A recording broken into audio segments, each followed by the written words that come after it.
கஸ்டடியில் எடுத்து விசாரிக்கணும். இந்த சாருங்கிறத சொல்ல நீங்க என்ன பண்ண முடியும் அப்படிங்கிறதுக்கு நீங்க வரணும். அவனை உண்மை கண்டறியும் சோதனைக்கு அனுப்பணும்.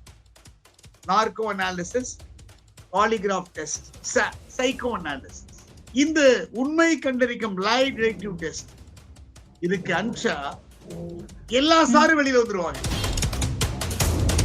எஃப்ஐஆரை நாங்க ரிலீஸ் செய்யவில்லை அப்படிங்கறத ஃபுல்லா நியாயப்படுத்துறாரு.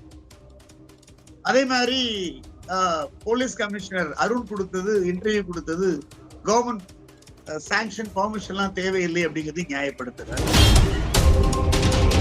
அக்கரன்ஸ் நடந்த இமீடியட்டாலே வித்தின் ஃபியூ ஹவர்ஸ் நாங்க அக்யூஸ்ட் செக்யூர் பண்ணிட்டோம். அப்ப காம்ப்ளிமெண்ட் பண்ணாம பெட்டிஷனர்ஸ் எல்லாரும் வந்து கவர்மெண்ட்டையும் போலீஸையும் குறை சொல்றாங்க. தேர் லார்ட்ஷிப்ஸ் அவ்வளவு கோபமாயிட்டாங்க. செலிப்ரேட் பண்ண சொல்றீங்களா? கேமராஸ் வந்து ஒட்டாகல, இதெல்லாம் கான்ட்ராக்ட் அட்ரஸ் நாங்க விட்டுறோம். ஓகே, கான்ட்ராக்டர் தான் வந்து மந்த்லி வந்து பாத்துட்டு இருக்காங்க பேசுறாரு. ஜட்ஜஸ் கோபம் அடைகிறாங்க. ஹானரபிள் தேர் லார்ட்ஷிப்ஸ் அதிரடியான கேள்விகள் எல்லாம் கேக்குறாங்க. இது என்ன FIR? Okay, can it be stand food in the trial court? Main question கேக்குறாங்க. இந்த எஃப்ஐஆர் ட்ரையல் கோர்ட்ல நிக்கும். இந்த வழக்கு முடியற வரைக்கும் இந்த எஃப்ஐஆர் 2 கேஸ் எஃப்ஐஆரையும் நீதித்துறை பதிவாளர் ஜுடிஷியல் ரெஜிஸ்ட்ரார் கண்ட்ரோல்ல கஸ்டடியில வச்சிருக்காங்க. தமிழ்நாடு அரசு IPS officer police commissioner ADGP மேல எந்த ஆக்ஷனும் எடுக்கல, சஸ்பெண்டும் பண்ணல, காத்திருப்போர் பட்டியலையும் வைக்கல. இந்த நிமிஷம் இந்த செகண்ட் தமிழக அரசு இடைக்கால நிவாரணமாக விக்டிம் கேர்ளுக்கு கொடுக்கக்கூடிய ரூபாய் 25 லட்சத்தை எந்தெந்த போலீஸ் அபிஷியல் எஃப்ஐஆர் லீக் பண்ணி dereliction of duty, negligence, serious lapses commit பண்ணாங்களோ அவங்கள்ட்ட வசூலித்துக் கொள்ள வேண்டியது மெயின். எல்லாம் பாடம், போலீஸ் ஆபீசர்ஸ்க்கு பாடம். சார், அண்ணா பல்கலைக்கழக மாணவி பாலியல் வன்புணர்வுக்கு உள்ளாகி இருக்காங்க. ஸோ இப்போ இந்த வழக்கை சென்னை உயர்நீதிமன்றம் தாமாகவே எடுத்து நடத்திட்டு இருக்காங்க.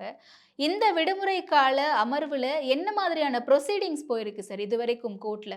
இப்ப இந்த வழக்கு எடுத்தீங்கன்னா விடுமுறை கால அமர்வு நீதிமன்றம் கூடுகிறது.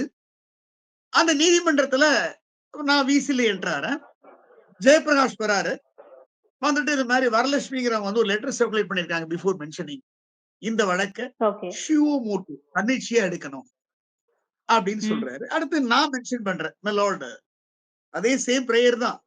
பட் எஃப்ஐஆர் ரிலீஸ் ஆனதுங்கிறது வந்து சீரியஸ் லேப்ஸ். அந்த அபிஷியல் மேல ஆக்ஷன் எடுத்தாகணும், suitable and colossal suitable compensation கொடுக்கணும். Alright mister Krishnamoorthy and Varalakshmi letter கொடுத்திருக்காங்க. நம்ம ஷியோமோட்டோவா நாங்க எடுக்கிறோம், ரிட் பெட்டிஷன் நம்பர் ஆகட்டும் 215க்கு வாங்க அப்படின்ட்டு. 215க்கு போன போது ஒரு சிக்கல் வருது.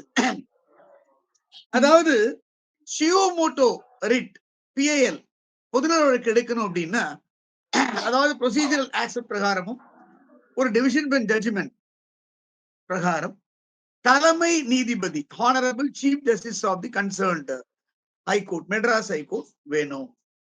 அவர் இப்ப unfortunately not in station, so will place the matter அப்படின்னு சொல்றாரு. அதுல learned advocate general P S. Raman என்றாரு எஸ் அப்படின்றாரு. நாங்களும் we are fully agree with lordship statement. அப்ப learned advocate general P S. Raman என்ன சொல்றாரு அப்படின்னா, இது between state and government, court and government, court and state, private litigant private party எல்லாம் இல்ல தலையிடக்கூடாதுன்னு சொல்றாரு. இது வந்து பொதுநல வழக்கு. ஷியோமோட்டோ எடுத்த வழக்குல with the leave of the court வந்து ஸ்டேக் ஹோல்டர்ஸ் என்ற பெயரால பல உதாரணங்கள் இருக்கு. as a member of the bar வந்து எந்த அட்வொகேட் வேணாலும் அவங்க தரப்பு with the leave of the court கோர்ட்டுக்கு உதவலாம், அசிஸ்ட் பண்ணலாம், ஈவன் அமெக்கஸ் குரியா கூட அசிஸ்ட் பண்ணலாம் அப்படின்றோம். அப்புறம் we will see to it அப்படின்ட்டு என்ன சொல்றாருன்னா, அதுக்குள்ள ஜெயபிரகாஷும் மோகன்தாஸும் நாங்க ரெக்வெட்டிஷன்ஸ் ஃபைல் பண்ணிருக்கோம், அதை நம்பர் பண்ணிட்டீங்கன்னா ஈவினிங் எடுத்துக்கலாம். ஓ ரைட். அப்ப மிஸ்டர் லெர்னட் அட்வொகேட் பி.எஸ். ராமன் வந்து என்ன சொல்றாரு அப்படின்னா, மண்டே எடுத்துக்கலாம் அப்படின்றாரு. இல்ல ரெட் பெட்டிஷன் ஃபைல் பண்ணிட்டாங்கன்னா அது their rights, if it is in order நான் நம்பர் பண்ண சொல்லிடுறேன், லிஸ்ட் பண்ணி அதை ஹியர் பண்ணிக்கிறேன். அதை ப்ரிவென்ட் பண்ண முடியாது. சோ இஃப் எக்ஸ்பெடிஷன் ஃபைல் ஆயிருந்தா நீங்க நம்பர் பண்ணுங்க. அது எண்ட் ஆஃப் த லிஸ்ட்ல 445 அதை எடுத்துக்கிறோம்னு சொல்றாங்க. 445 போறோம், ஒரு 5:30 போல பெஷன் ஹியர் ஆகுது. 6:30 6:45 வரையும் அன்னைக்கு இந்த வழக்குல ஆர்கியூமெண்ட் தொடர்கிறது. லெனட் அட்வொகேட் ஜெனரல் என்ன சொல்றாரு அப்படின்னா வந்து, நாங்க எஃப்ஐஆர் லீக் பண்ணோம், டெக்னிக்கல் எரர், நிக் சென்டர் மூலமா தான் எஃப்ஐஆர் லீக் ஆயிருக்கணும். நாங்க அப்லோட் பண்ணிடுறோம். அது வந்து as per the code, as per the BNS. So centre வந்து வந்து நேஷனல் இன்ஃபர்மேட்டிக்ஸ் சென்டர்ல தான் வந்து நாங்க அப்லோட் பண்றோம். அவங்க தான் அதுக்கு பொறுப்பு. நாங்க யாரும் லீக் பண்ணல, ரிலீஸ் பண்ணல. அது ஒரு பக்கம் ஆர்குமெண்ட் போகுது. அதுக்கப்புறம் இந்த இன்டர்வியூ கொடுத்தது அருண் ஐபிஎஸ், அது சம்பந்தமான ரூல் எல்லாம் என்ன இருக்குன்னு சொல்லுங்க. நிர்பயா ஃபண்ட் என்ன எல்லாம் கேட்டாச்சு, என்ன செலவு பண்ணிருக்கு, இந்த 3 கேள்விக்கு நாளைக்கு சொல்லுங்க, ஆன்சர் பண்ணுங்கன்றாங்க. அதுக்கப்புறம் அவர் மறுபடியும் மண்டே கேட்கிறாரு, learned advocate general mister P S. Raman brother, இல்ல சாட்டர்டே நாங்க ஸ்பெஷல் சிட்டிங் வச்சுக்கிறோம், நாங்க 10:30 வந்துடுறோம். பாருங்க, அதாவது நியாயம் பொதுமக்களுக்கு, தமிழ்நாட்டில் உள்ள மக்களுக்கு, அடித்தட மக்களுக்கு இருந்தாலும் சரி, விமன் அண்ட் சில்ட்ரனா இருந்தாலும் சரி, பாதிக்கப்பட்டாங்கன்னா மெட்ராஸ் ஹைகோர்ட் பல உத்தரவுகள்ல நிவாரணம் வழங்கியிருக்காங்க. இது வந்து முக்கியமான வழக்கு. சோ அவங்க என்ன பண்றாங்க, சாட்டர்டே ஸ்பெஷல் சிட்டிங் வச்சுக்கலாம், நாங்க அதை ஹியர் பண்றோம். ஏன்னா சென்சிட்டிவான மேட்டர். நீங்க வந்து எஃப்ஐஆர் ரிலீஸ் பண்ணது மூலமாக அந்த விக்டிமையும் விக்டிமுடைய ஃபேமிலி மெம்பர்ஸையும் டோட்டலா டேமேஜ் பண்ணிட்டீங்க. இது light cannot be taken it lightly. And interview கொடுத்தது cannot be taken it lightly. Tomorrow நீங்க வாங்க, இல்ல நாங்க ஸ்டேட்டஸ் ரிப்போர்ட் நிலை அறிக்கை தாக்கல் பண்றோம் அப்படின்றாங்க. பிரதர் அட்வொகேட் மோகன்தாஸ் கவுன்சில் வந்து இல்ல அஃபிடவிட் தான் ஃபைல் பண்ணணும்ன்றது. அஃபிடவிட்லாம் ஒரு நாள்ல பண்ண முடியாது. சரி ஸ்டேட்டஸ் ரிப்போர்ட்டோட வாங்க அப்படின்னு சாட்டர்டே தள்ளி வச்சிடுறாங்க. சனிக்கிழமை சிறப்பு அமர்வு தொடங்குகிறது. லெனட் அட்வொகேட் ஜெனரல் மறுபடியும் எஃப்ஐஆரை நாங்க ரிலீஸ் செய்யவில்லை அப்படிங்கறத ஃபுல்லா நியாயப்படுத்துறார். அதே மாதிரி போலீஸ் கமிஷனர் அருண் கொடுத்தது, இன்டர்வியூ கொடுத்தது கவர்மெண்ட் சாங்ஷன் பர்மிஷன் எல்லாம் தேவையில்லை அப்படிங்கிறது நியாயப்படுத்துறார். அதுல முதல் நாள் வந்து ஒரு பெரிய ஒரு கேள்வி எழுகிறது. என்ன கேள்வி அப்படின்னா, இது வெளியில தெரிஞ்சிருக்காது, பட் ஐம் இன்ஃபார்மிங். அதாவது நாங்க அக்கரன்ஸ் நடந்த இமீடியட்டாலே வித்தின் ஃபியூ ஹவர்ஸ்ல நாங்க அக்யூஸ்ட செக்யூர் பண்ணிட்டோம். அப்ப காம்ப்ளிமெண்ட் பண்ணாம பெட்டிஷனர்ஸ் எல்லாரும் வந்து கவர்மெண்ட்டையும் போலீஸையும் குறை சொல்றாங்க. தேர் லார்ட்ஷிப்ஸ் அவ்வளவு கோபமாயிட்டாங்க. செலிப்ரேட் பண்ண சொல்றீங்களா? நீங்க அக்யூஸ்ட் வந்து இந்த மாதிரி சீரியஸான அஃபென்சஸ்ல அரெஸ்ட் பண்ணது நான் என்ன காம்ப்ளிமெண்ட் பண்ண சொல்றீங்களா, இல்ல செலிப்ரேட் பண்ண சொல்றீங்களா? அந்த வேர்ட பாருங்க, செலிப்ரேட் பண்ண சொல்றீங்களா? ஓகே, என்ன கொண்டாட சொல்றீங்களா? இது என்ன அச்சீவ்மெண்டா? பல கேள்விகள் எழுப்புறாங்க. கவர்மெண்ட் என்ன சொல்றாங்க, நாங்க அரெஸ்ட் பண்ணிட்டோம். அப்ப அரெஸ்ட் பண்ணிட்டா பெரிய அச்சீவ் பண்ணிட்டீங்களா அப்படிங்கிற கேள்வி முதல் நாள் எழுகிறது. அதுக்கப்புறம் அண்ணா யூனிவர்சிட்டி சார்பா வந்து அப்பீரான ஏஜி வந்து அதாவது 189 ஏக்கர்ஸ், அதுல 988 கேமராஸ், எங்க கண்ட்ரோல்ல 4+1 5 என்ட்ரி தான் இருக்கு. மத்த entry PWD and director of technical education அங்கங்கெல்லாம் இருக்கு. அதுல 149 கேமராஸ் வந்து ஒட்டாகல. இதெல்லாம் கான்ட்ராக்டர்ஸ் நாங்க விட்டுறோம். ஓகே, கான்ட்ராக்டர் தான் வந்து மந்த்லி வந்து பாத்துட்டு இருக்காங்கிற மாதிரி எல்லாம் பேசுறாரு. ஜட்ஜஸ் கோபம் அடைகிறாங்க. அப்ப மோகன்தாஸ் தரப்புல என்ன சொல்றாங்கன்னா, 76 கேமரா தான் இருந்து 56 கேமரா ஒர்க் ஆகலன்னு கமிஷனர் சொல்றாரு. இது கான்ட்ராடிக்ஷனா இருக்கு. இதுல 76 கேமரா வந்து சீனா பக்கரன் சைடு. அப்புறம் கம்ப்ளைண்ட் கொடுத்தது யாரு, போலீஸ் எப்படி கூப்பிட்டாங்க, இந்த மாதிரி விஷயங்கள் போய் கொண்டிருக்கிறது. அப்படி என்ன செக்ஷன், அது கிளியர் கட் 63 ரேப், 64(1) 75 1 75 13 ஒரு வழக்கு, இன்னொரு வழக்கு cyber crime. Judges we are not on that point main பாயிண்ட்க்கு வராங்க. அப்புறம் என்ன வழக்கு? எப்படி வந்து ஒரு அக்யூஸ் தான் வந்து அதாவது வந்து இன்வெஸ்டிகேஷன் பிரிலிமினரி ஸ்டேஜ்ல இருக்கு. Investigation okay. முடியல. அப்ப வந்து ம். ஒரு அக்யூஸ் நாங்க புடிச்சிட்டோம்.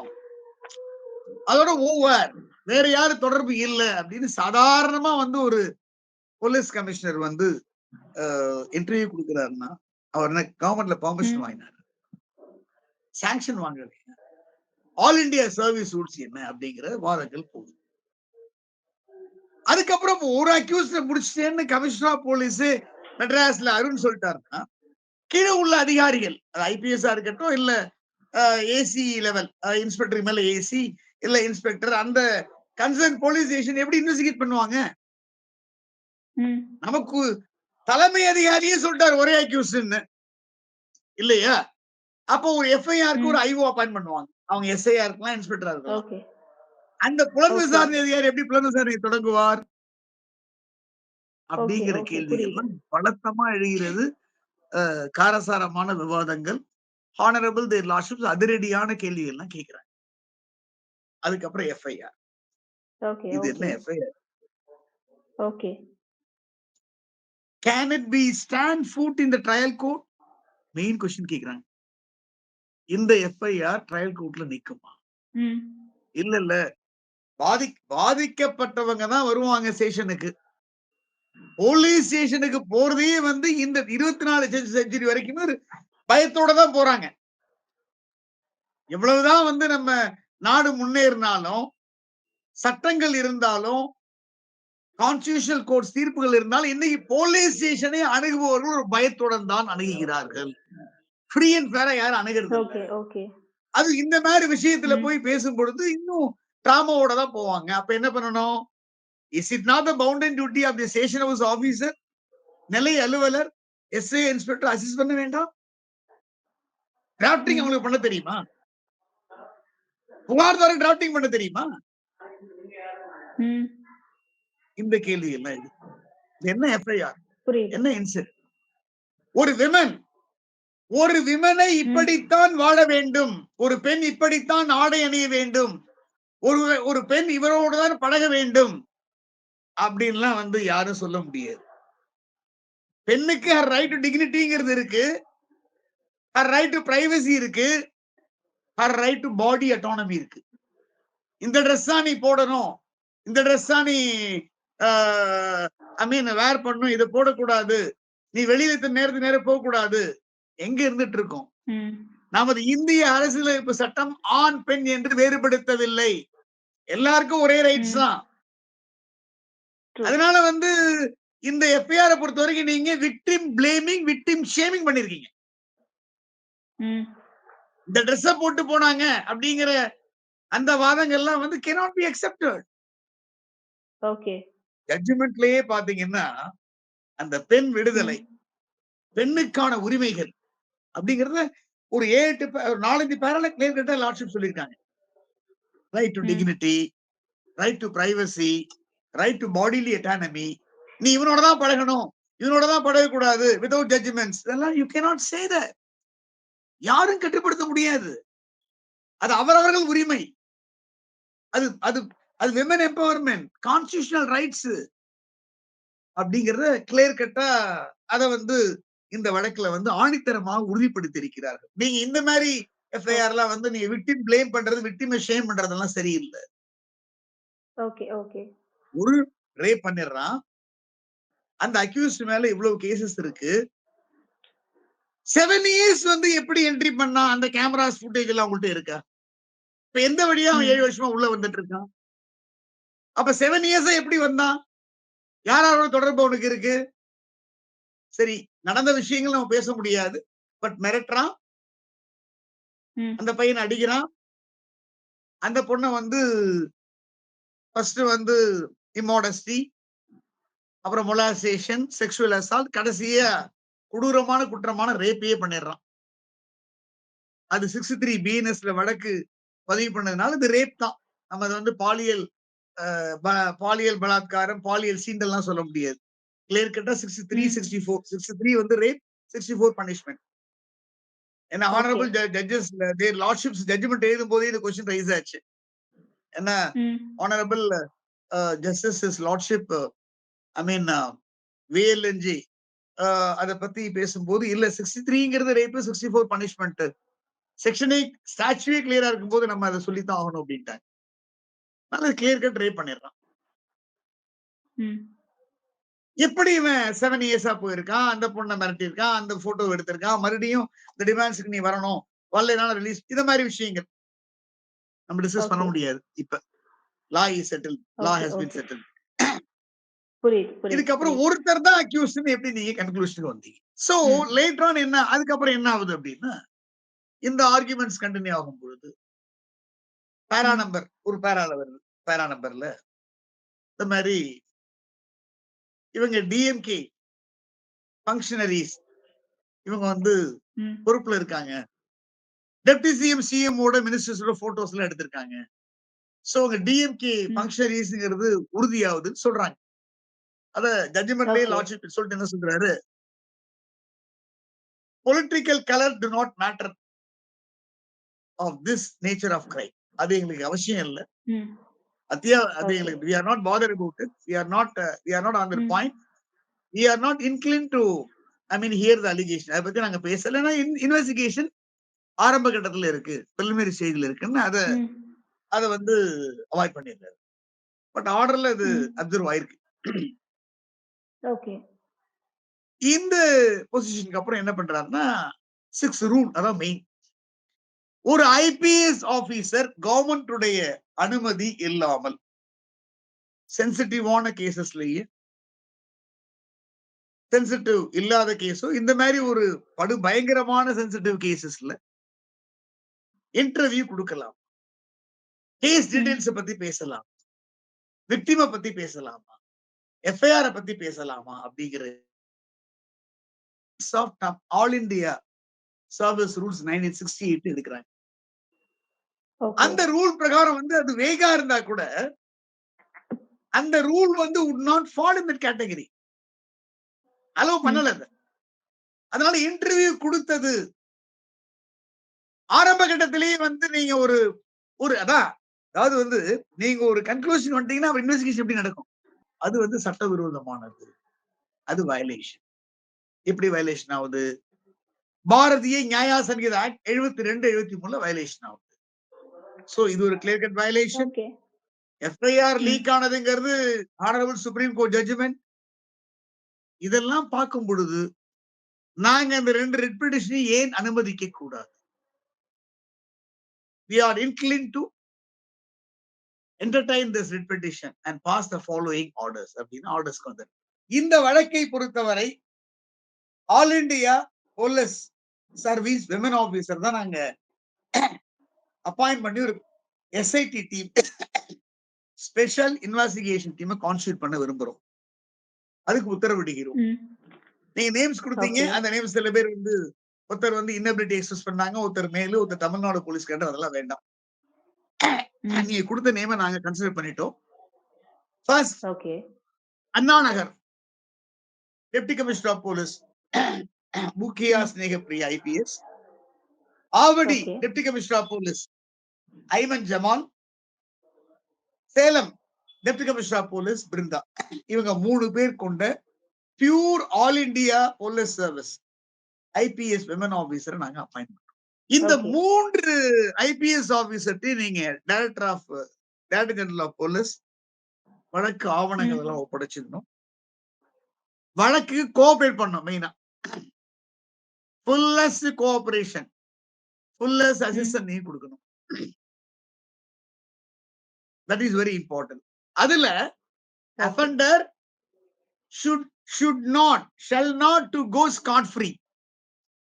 Shall not to go scot free irrespective of their position, power, how so high they are in the society. எந்த உயரத்தில் அவர்கள் சமூகத்துல இருந்தாலும் அக்யூஸ்ட் தப்போடக்கூடாது. இன்வெஸ்டிகேஷன் ஃபேரா ஃப்ரீயா இருக்கணும்னு மறைமுகமா சொல்றாங்க. ஓகே. ஓகே. அதுக்கப்புறம் இந்த வழக்கு முடியற வரைக்கும் இந்த ம். எஃப்ஐஆர் 2 கேஸ் எஃப்ஐஆரையும் நீதித்துறை பதிவாளர் ஜுடிஷியல் ரெஜிஸ்ட்ரார் கண்ட்ரோல்ல கஸ்டடியில வச்சிருக்கு. அப்புறம் அண்ணா யூனிவர்சிட்டி கஸ்டோடியன், நீங்க ஒரு custodian. Anna university custodian, custodian of the student, custodian of the hosteller. So serious lapses இருக்கு, சீரியஸ் பிரீச்சஸ் இருக்கு, சீரியஸ் நெக்லிஜென்ஸ் இருக்கு. அதனால நீங்க கவுன்சிலிங் கொடுக்கணும் அந்த மாணவிக்கு. அந்த கோர்ஸ் செகண்ட் இயர்ன்றாங்க. ஓகே. ஃபியூச்சர்ல மீதமுள்ள கல்வியாண்ட அவங்க தொடரணும். அதுக்கு கவுன்சிலிங் கொடுங்க முதல்ல. That's very important.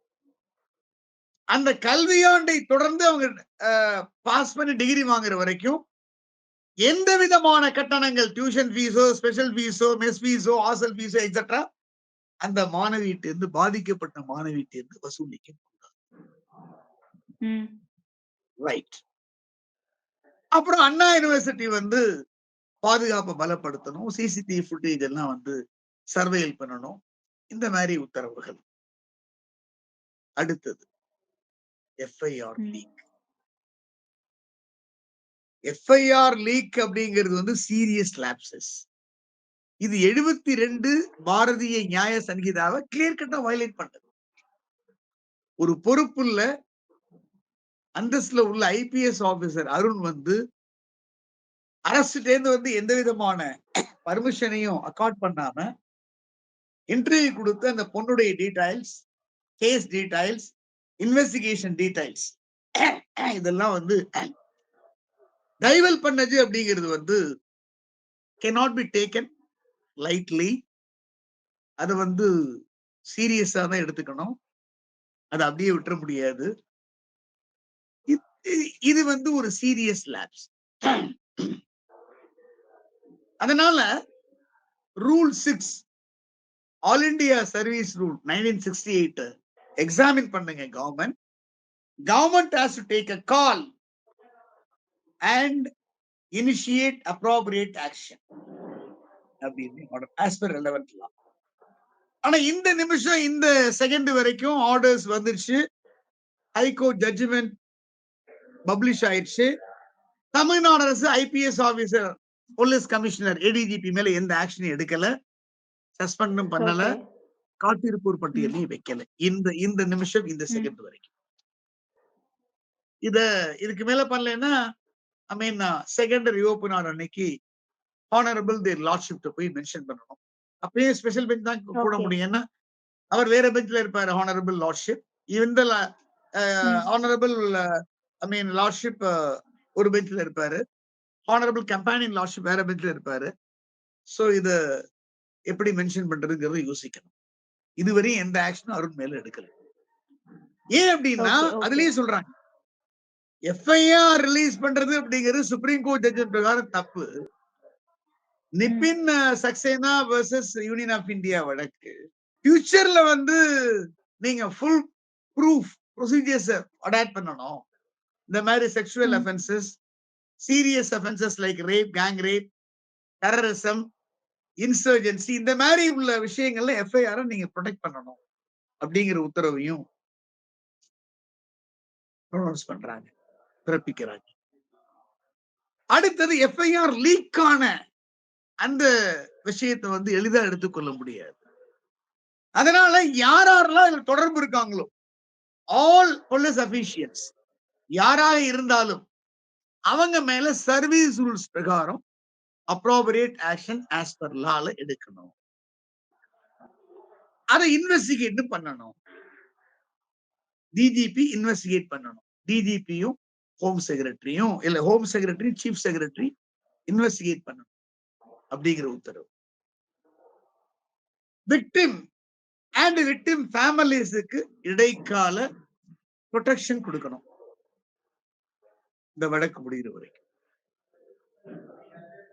இந்த வழக்குல வந்து பாதிக்கப்பட்ட மாணவி யாரும் முன்னுக்கு வரதில்லை. இந்த மாதிரி எஃப்ஐஆர் லீக் பண்ண யாரும் முன்னுக்கு வருவாங்க? நாளைக்கு இந்த மாதிரி லீக் பண்றவான்னு யாரும் வரமாட்டாங்கல்ல. முன்னுக்கு வந்த மாணவியுடைய தைரியத்தையும் அந்த போர் குணத்தையும் நாங்கள் பாராட்டுகிறோம். இந்த ஹானரபிள் மெட்ராஸ் உயர்நீதிமன்றம் பாராட்டுகிறது. யாராவது இந்த இயர்ல பாதிச்சிருந்தாங்கன்னா தைரியமாக முன் வந்து கம்ப்ளைண்ட் லான்ச் பண்ணுங்க. நாங்க இருக்கோம். we are there to hear, we are there to support as per law on merits அப்படிங்கறதையும் அந்த விக்டிம் கேர்ள வந்து பாராட்டுறாங்க. அடுத்தது எஃப்ஐஆர் லீக் பண்ணிட்டீங்க. லீக் பண்ணி அந்த மாணவியையும் மாணவி பெற்றோரையும் வந்து நீங்க டேமேஜ் பண்ணிட்டீங்க. இது ரத்தனமாலா வர்சஸ் மெட்ராஸ் ஹைகோர்ட் 1961 ஜட்ஜ்மெண்ட். அப்புறம் நிபுன் சக்சேனா இன்னும் 2-3 ஜட்ஜ்மெண்ட்ஸ் எல்லாம் சொல்றாங்க. அதுல பேராஸ் எல்லாம் வந்து அந்த டிக்டம் எல்லாம் சொல்லி இடைக்கால நிவாரணமாக காம்பன்சேஷனாக சூட்டபிளா கொடுக்கணும். 25 லட்சம் உடனடியா நீங்க கொடுக்கணும். 25 lakhs இம்மீடியட்டா நீங்க வழங்கணும். உடனே honourable the great his lordship mister justice V L. Lakshmi Narayanan அவர்கள் விஎல்என்ஜி இடைமறித்து ரெக்கவரி அப்படின்னு. எஸ், தமிழக அரசு இடைக்கால நிவாரணமாக விக்டிம் கேர்ளுக்கு கொடுக்கக்கூடிய ரூபாய் 25 லட்சத்தை எந்தெந்த போலீஸ் அபிஷியல் எஃப்ஐஆர் லீக் பண்ணி dereliction of duty, negligence, serious lapses commit பண்ணாங்களோ அவங்கள்ட்ட இருந்து வசூலித்துக் கொள்ள வேண்டியது மெயின். எல்லாம் பாடம், போலீஸ் ஆபீசர்ஸ்க்கு பாடம். இந்த மாதிரி அதிரடியான உத்தரவுகள் எல்லாம் பிறப்பிக்கிறாங்க. பிறப்பிச்சு இந்த வழக்குல 3 ஐபிஎஸ் ஆபீசரும் திறம்பட விசாரணை நடத்தி குறுகிய காலத்துக்குள்ள வந்து நீங்க சார்ஜ் ஷீட் ஃபைல் பண்ணி ட்ரையல் கோர்ட், காம்பிடன்ட் ட்ரையல் கோர்ட்ல ட்ரையல் நடத்தி நீதியை உறுதிப்படுத்தி on merits in accordance with லா அப்படிங்கிற அந்த ஜட்ஜ்மெண்ட்ஸையும் உத்தரவை பிறப்பிக்கிறாங்க. இதுதான் வந்து கோர்ட்டில் நடந்தது. இதுல முக்கியமான விஷயம் என்னன்னா, வரலட்சுமி சகோதரி வழக்கறிஞரும் ஏ மோகன்தாஸ் சகோதர வழக்கறிஞரும் தாக்கல் செய்த மனு வந்து வெறும் சிபி விசாரணை மட்டும் தான் கேட்டாங்க. மாணவிக்கு நஷ்டஈடு கொடுக்கணும் கூட கேட்கல. போலீஸ் ஆபீசர் மேல ஆக்ஷன் எடுங்க, எஃப்ஐஆர் லீக், இன்டர்வியூ கொடுத்த அருண் மேல ஆக்ஷன் எடுங்க எல்லாம் அவங்க கேட்கல. சோ ஒரு ரிட் பெட்டிஷனை வந்து கேட்காத பிரேயர்கள் எல்லாம் வந்து 226 அதிகாரத்தை பயன்படுத்தி நீதியை நிலைநாட்டி பாதிக்கப்பட்ட பெண்ணுக்கு, ஏன்னா அவங்க யாரும் இந்த மாதிரி ரிலீஃப்ல கேட்கல. அவங்களுடைய மெயின் திங் என்ன அப்படின்னா, இந்த மாதிரி லேப்சஸ் இருக்கிறதுனால சிபிஐ தான் விசாரிக்கணும், சிபிஐக்கு டிரான்ஸ்பர் பண்ணுங்கிற பிரேயர் மட்டும்தான் இருந்தது. சோ கேட்காத பிரேயர், கேட்காத ரிலீஃப் எல்லாம் கொடுத்து நீதியை நிலைநாட்டி இருக்கிறது honourable Madras high court and honourable மேதகு நீதியரசர்கள் வந்து 2 பண்ணிருக்காங்க. இது கோர்ட்டில் நடந்தது. இதுக்கப்புறம் அடுத்ததுக்கு வரும். இப்ப இன்வெஸ்டிகேஷன்னா என்ன? இப்ப விசாரணை தொடங்கி விட்டது இன்றையிலிருந்து.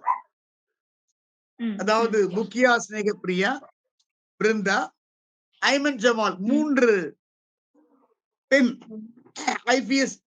ஐபிஎஸ் அதிகாரிகள்கிட்ட வந்து கேஸ் பண்டல ஹேண்ட் ஓவர் பண்ணிட்டாங்க. அவங்க என்ன பண்ணணும் அப்படின்னா, விக்டிம் கேர்ள், அந்த விக்டிம் கேர்ளோட ஃப்ரெண்ட், அண்ணா யூனிவர்சிட்டி சம்பந்தப்பட்டவர்கள், இவங்கள்ட்ட விசாரிக்கணும். அதுக்கப்புறம் அக்யூஸ்டோட வைஃப்ஸ் அந்த சைடுல விசாரிப்பாங்க. இப்ப இன்னொன்னு போலீஸ் கஸ்டடி எடுப்பதற்கு இன்னும் மனு தாக்கல் செய்யவில்லை அப்படின்னு நினைக்கிறேன், சப்ஜெக்ட் வெரிஃபிகேஷன். அது 187, முன்னாடி 167 1ல இருந்தது. இப்ப 187 பிஎன்எஸ்எஸ்ல மனு தாக்கல் பண்ணணும். அப்ப வந்து என்ன பண்ணுவாங்கன்னா, அந்த அக்யூஸ்ட் வந்து விசாரணை நீதிமன்றம் ரிமாண்ட், எந்த நீதிமன்றம் ரிமாண்ட் பண்ணாங்களோ அந்த நீதிமன்றத்துக்கு வர சொல்லுவாங்க பிசிக்கலா. நீ வந்து போலீஸ் கஸ்டடிக்கு போறியா இல்லையாடா அப்படின்லாம் கேட்பாங்க. அதுக்கப்புறம் போலீஸ் கஸ்டடி இவங்க 1 வாரம் 10 நாள் கேட்கலாம். மினிமம் இந்த வழக்கெல்லாம் ஒரு வாரமாவது அலாட் பண்ணுவாங்கன்னு நினைக்கிறேன். அதுக்கப்புறம் நான் கஸ்டடி எடுத்துதான் சீன் ஆஃப் அக்கரன்ஸுக்கு எல்லாம் அழைச்சிட்டு போனோம். இதுக்கு இடையில ஒரு question, their lordships and honorable high court வந்து ரைஸ் பண்ணாங்க. that we will see later. Okay, okay, okay. Police custody. அதுக்கப்புறம் அவங்க கஸ்டடியில எடுத்து விசாரிக்கணும். ம். விசாரிக்கும் பொழுதுதான் அந்த சார் அப்படிங்கிறது யார் என்பது தெரிய வரும். அந்த சார் யார்? ஏன்னா இப்ப ம். சட்டத்துறை மற்றும் நீதித்துறை மற்றும் சிறைச்சாலைத்துறை, அண்டர்லைன் த வேர்ட், சிறைச்சாலைத்துறை அமைச்சர் ஓகே, ஓகே. ரகுபதி சகோதரர் வந்து ம். அந்த சாருக்கு தான் தெரியும், நாங்கள் இல்லை அப்படின்றார். இது ம். ஒரு தேவையில்லாத அன்வாரண்டட் ஸ்டேட்மெண்ட் நான் நினைக்கிறேன். நாங்கள் இல்லை ட்ரூ, அப்படின்னு ட்ரூ. சொல்ல வேண்டிய அவசியம் இல்லை. யாரும் அவங்கள சொல்லல. ம். ஒரு அண்டர்லைன் த வேர்ட். இப்ப ஒரு ம். கால் வந்து கஸ்டடியில இப்ப வந்து ஒரு விஷயங்களேன், அவன் யாரு என்னங்கிறது விசாரணை எல்லாம் தெரிய வரும். irrespective of the power, position, how so high they are in the society ன்னு ஆர்டர்ல இருக்கு. ம். அப்ப உங்களுக்கு இன்டர்ஃபரன்ஸ் எல்லாம் இருக்குமா இல்லையாங்கிறதெல்லாம் தெரிய வராது. வந்தா ஆனரபிள் மெட்ராஸ் ஹைகோர்ட் மானிட்டர் பண்ணுவாங்க. அங்க போய் முறையிட்டோம்னா அதுக்கு ஒரு ரிலீஃப் குடுத்துருவாங்க. இன்டர்ஃபரன்ஸ் இருந்ததுன்னா. அதுல ஒண்ணு நோ. இன்டர்ஃபரன்ஸ் இருந்ததுன்னா கவர்மெண்ட் இன்டர்ஃபரன்ஸ் தான் விட மாட்டாங்க. ம். பட் இந்த சாருங்கிறத சொல்லலைன்னா நீங்க என்ன பண்ண முடியும் அப்படிங்கிறதுக்கு நீங்க வரணும். உடனடியா வந்து தயவுதாசனே பார்க்காம 3 போலீஸ் ஆபீசர்ஸ் தான் இல்ல புலன் விசாரணை அதிகாரி. 3 பேரும் இந்திய எவிடன்ஸ் ஆக்ட் இப்ப வந்து பாரதிய சாட்சிய அதிநியத்துல பெட்டிஷனை ஓகே. ஃபைல் பண்ணி அவனை உண்மை கண்டறியும் சோதனைக்கு அனுப்பணும். Narco analysis, polygraph test, psycho analysis. இந்த உண்மை கண்டறிக்கும் லை டிடெக்டிவ் டெஸ்ட் இதுக்கு அனுப்பிச்சா எல்லா ம். சாரும் வெளியில வந்துருவாங்க. போலீஸ் கஸ்டடி எடுக்கிறீங்க, அவன் சொல்லுவான்னு நினைக்கிறீங்களா? ம். அவன் சொல்லுவான்னு நினைக்கிறீங்களா? Okay, okay. புரியுது. எங்களுடைய கிரிமினல் ட்ரையல் எக்ஸ்பீரியன்ஸ் வச்சு பார்க்கும்போது அவன் எப்படி சொல்லுவான்? அவன் ஸ்கிரீன் பண்ண ம். தானே பார்ப்பான். அவன் சொல்லல அப்படின்னா வேற என்ன பண்ண முடியும்?